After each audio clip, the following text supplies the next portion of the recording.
Lauren, you are the, as we always say, Director of Marketing and Communications for the Humane Society for Tacoma Pierce County. Lauren Green, welcome to Cityline. Yes, thank you. Always a pleasure to be here. Thank you for having us. And thank you for every week supplying us with a wonderful pet of the week. Of course. Because we love our pets. But before we get started, let's talk about you just won an award. Congratulations. Thank you. It is the WSVMA award. There it is. Tell us what that stands for. Washington State Veterinary Medical Association.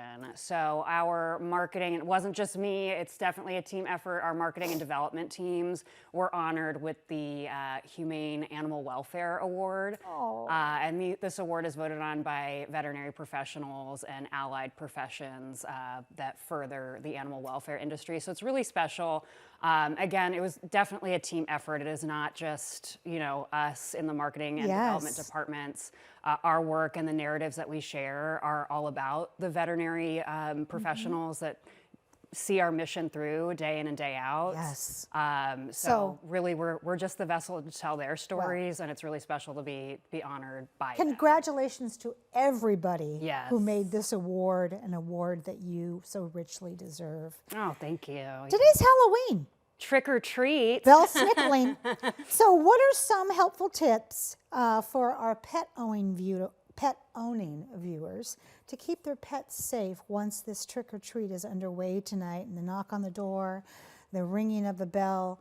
My reactive blue heeler is not going to be a part of that activity. So let's talk about what are some ways to keep our pets safe. Yeah. I mean, obviously, the clear thing here is keep candy out of reach of any pets. Dogs, cats, critters, you name it. Keep it high up. If you have to throw it on top of that fridge, I know it's not the most aesthetic look, but it keeps everybody safe, everybody healthy, and out of the emergency vet. That's right. Costumes, that's another thing. You know your pet best. Yeah. So don't be forcing stuff on them. If they're not comfortable, that's just a recipe for Save that for disaster. your kids. Yeah, whoever's most comfortable in the family. And then, like you had mentioned before with your dog who might be a little bit reactive with doorbells, I am dealing with very much the same. It's okay for your dog not to be in the center of all the happenings all the time. It is okay to put them away into a bedroom or another room in the house where it's quiet and cozy and they're safe and they're not afraid of what's happening. That is perfectly fine. If your dog is crate trained, this is a great time to kind of put them in their cozy space. There we go. So give them a break. And let's you and I talk about, speaking of 130 cats that got a life-saving break. Recently came into the Tacoma Pierce County Humane Society, and it was an awful, unsafe situation. Tell us more about that. Yeah, so over 130 cats ended up coming into our care over a couple of days as our animal control partners were able to safely capture them and bring them into our care. And we're showing some shots now. Yes, it was we found them. Yes, it was for a vacated apartment unit, a 2-bedroom, 1-bath apartment unit in Federal Way. As you can see, very unsanitary conditions, very unsafe. No. But yes, over 130 cats ended up in our care, and as you can imagine, that volume all at once is quite the undertaking and quite a strain on our resources. Yeah, I mean, how do you transport 130 cats? Yeah, I mean, that was all, thanks to our animal control partners who safely captured them with carriers and their vehicles to bring them to our shelter. Oh my gosh. How are they doing now? We know that BMO's doing He's ready for his home. Yeah, he's ready for his 3 minutes. Yeah.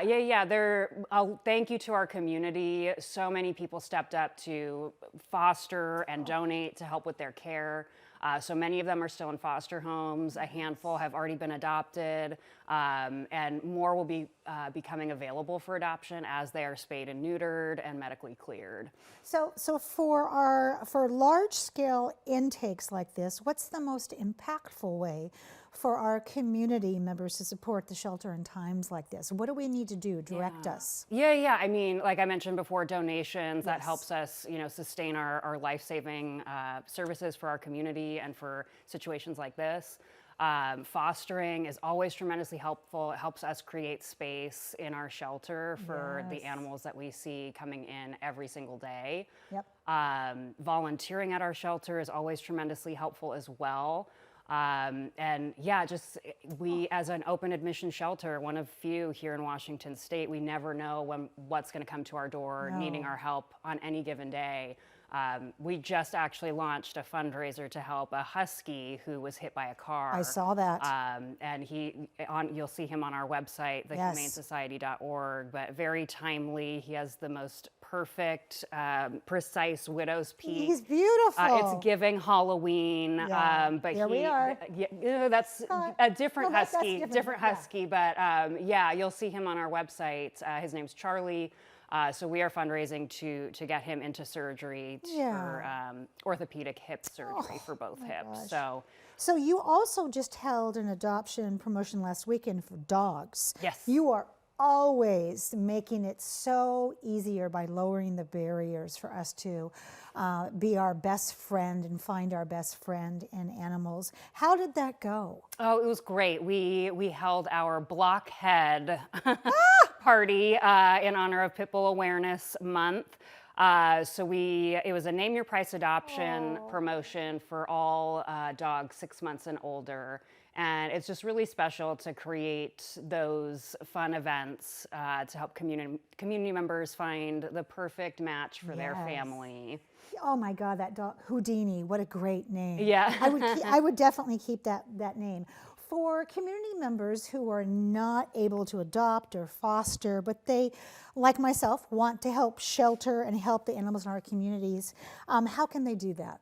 Yeah, that's a great question. So really, the most helpful thing community members can do if they're not in a position to adopt, foster, or have a pet of their own right now, or even volunteer in the shelter, a tremendous help to us is keeping healthy pets out of the shelter. Yes. So if you find a dog in good health, or a cat, we are always here for our community members to help you. If you can hang on to that animal for a short period of time, we can provide the resources to help you reunite them with their families. So tomorrow morning, because sometimes animals just get scared and start running, like the 4th of July, if you see a dog, hang on to it, call the Humane Society, and then we'll help you from there. Yep, absolutely. We've been showing the website beneath that beautiful face the whole time, and people can get more information in terms of how they can co-parent one of these lovely animals. And I want to say thank you so much for all that you do for our community. Oh, thank you, and thank you to our community for making the work that we do possible. Absolutely, and congratulations on that award. Thank you. All right, when we come back, I'm going to be over by Marianne, and I'm going to have my fingers and icing. You don't want to miss that. We'll be right back after this quick break.